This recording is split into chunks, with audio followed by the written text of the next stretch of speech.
भाई लड़का ढूंढा जाता है, लड़के में कितनी सिफत? 3 सिफत।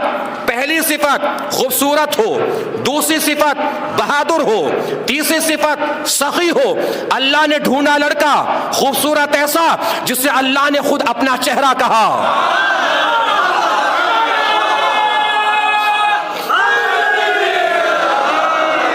खूबसूरत ऐसा जिसे अल्लाह ने खुद अपना चेहरा कहा।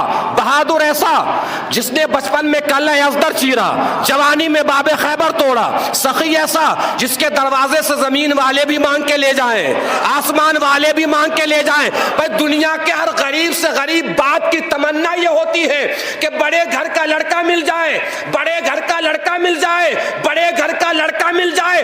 आवाज़े किबरिया आई, ऐ मेरे रसूल, मैंने सारी दुनिया को देख लिया, मेरे घर से बड़ा किसी का घर नहीं।